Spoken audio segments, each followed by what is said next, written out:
Abụ m nwaanyị a na-anụ di mana nwoke ọzọ tụbalụ m ime nwa m bụ n'afọ ka m na-akọlụ ụlọ akụkọ ọkịta. Di m anụgwa m na-agwa unu maka ya. Mụ na ya na-abụ n'ụlụ di na nwunye bata bili. Anyị ebigo 3 years anyị afọrọ nwa. This man wee bidozie nkwugheli ọnụ ọkụ m, mmegheli arụ ọkụ m, nchi ọchị ọkụ m. O just nọọ na-ata m afụfụ. Ihe ọ na-eti m dị too much na-edi ihe a ndiligbogo ndiligbede. Mana ọ bụrụ dị ya nwa bụ nsogbu na otisie m ife ọchụpụ m n'ilo. M ga-anọ n'enu steepụ dị n'ọnụ ụzọ na ebe mụ na di m bi. Ebe afọ ka m na-alalụ. Mgbe ụfọdụ ọ ga-adọkasị akwa m o. Mara eyi ezigbo akwa. Njọstụ n'ọlụ ha dị n'ilo. Mgbe ụfọdụ otisie m ọkwa m mmiri o. Mgbe nọlụ n'ile ebe afọ. Ọ sị m nne ihe a na-aga o. Na o nwee nwa nga anyị na-eje ọlụ ebe afọ mana ọ na-abata late. Ọnụbe nwanyị. O jesie bata bọsị ya ji alalụ n'ilo ọfịa. Ọfịa bọsị izizi fịa bọsị abụọ wee bịa ebe a nọ wee jụbụ ya ajụjụ. Ya chọ ka ya kwuo okwu bebe akwa o wesịa mba ya sorie ka ọ bata bie ka ya chinye epolo ka o yili. Ya wee sorie wee banye o wee chinye epolo ya wee yili. Obugodo ụzọ si asa arụ n'ekwere sa arụ that day. Ya yili polo wee kọbali akọsali ya. Ihe a wute this guy. O si ya ka ya chebulu die n'ụtụtụ. Ya si ya mba. O si ya na ọ bụ na ya na-anọ n'ụlọ. Ya ga-eji ụkwụ gbawapụ that door wee kụọ di ya akụ akụ. Mana dịtọ na ya na-apụ na ya dabata n'oge. Na nwere ka ya si ya eme ihe a. Ịghọta na so ya na ya na-abụ kalịsịa. Sị na ihe a na-eme bụ na ya ga-agba nkịtị. Ya ma mgbe di eji apụ ọlụ. So 30 minutes before ọ pụọ ọlụ ya bịa n'ọnụ ụzọ ya kwụlụ. Ọ pụtazi ọfịa che na ebe afọ ka ya lara. Ọ pụbazi ọlụ ya baa n'ụlọ dozibe ụlọ. Ịgbagolu oluzie n'ọfịs ọkpọ ya gwa ya ife ya ga-esi send eli ego na-etufasi eme o. Ọ sị m nke mbọsị afọ gaa. Olukwe bọsị ọzọ kụkwa ya ihe again. Ya pụtakwa n'iru ebe afọ n'ọlụ dị guy pụtakwa again. Kpọọ ya sị anya bịa. Ya bakwa be dị guy lalụ. So na that day. Ọ sị m nne na that day na ya lalụ nwụrụ ụla. Ya na-adaghalị n'ebe. Ya na-adaghalị n'ebe. N'ife na-ewute bụ na ya dụrụ ime o. Maka na abanyego nke 40 year. So ka ya larụ nwụrụ ụra na ya mara ife a ga-eme ya wee baa na kitchen this guy.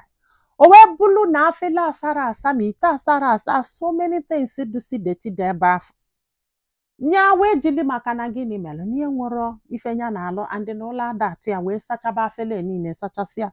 Fichebe kitchen fichesie.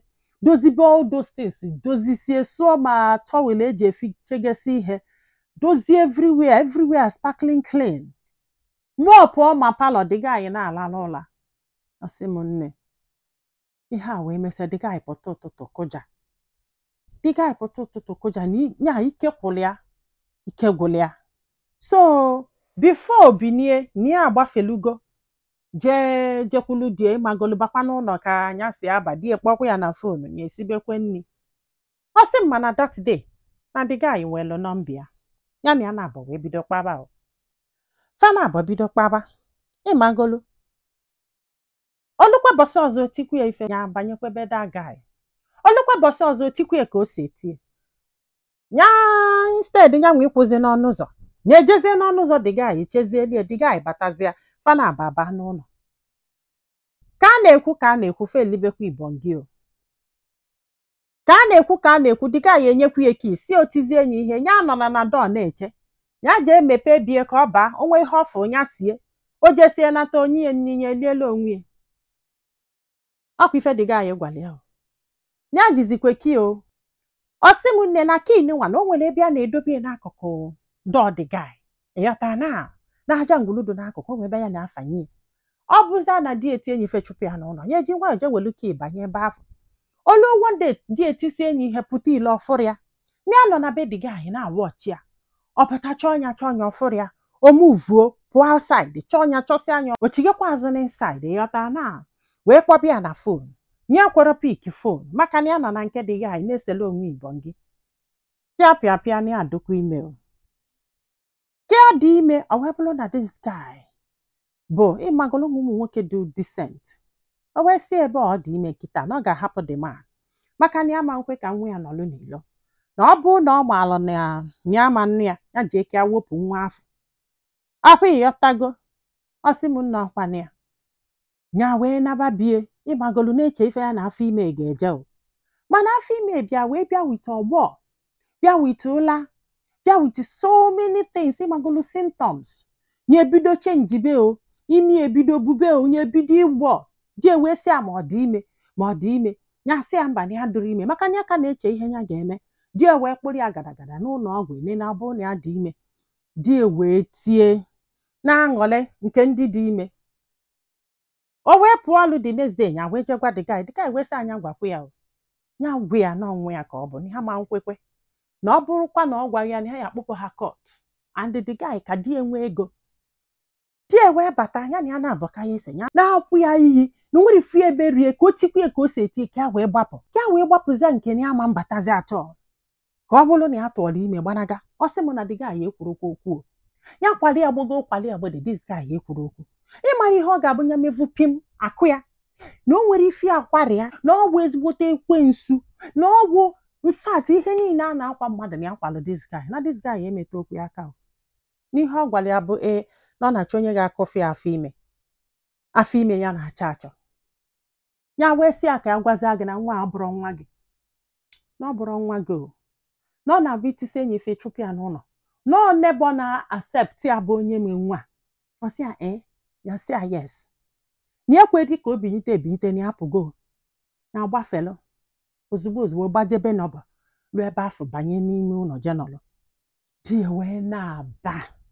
di wee na-aba pụta ilo na-aba ọ sị m ndị ya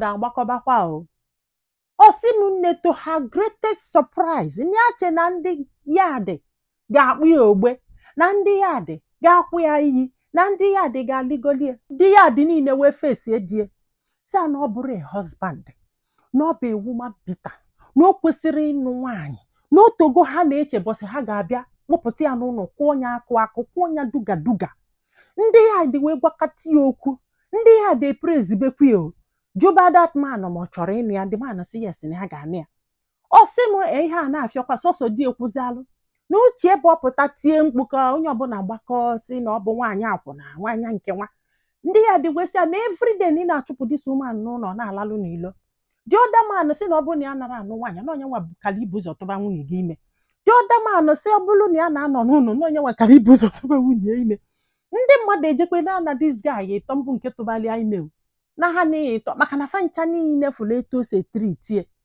and ọ dị ekwe ka mmadụ gwata ya okwu di wee kpọọ ndị be ha wee sị ndị be ha na atụrụ ime mkpuke na onye ọzọ tụbalịa ime o jikwa wee sị nke o jikwa wee pụọ na ndị be ha ghọtara na fe nwere ike ịma ife na-eme bikọs ihe a niile a na-akụ ya na ada agwa ha maka na ịmagonu na ya mụtara nwa ya na-ebeche n'ọnya ka o si n'aka di wee gwa ndị be nna ya wee gwa ndị be ha wee kụọ mitin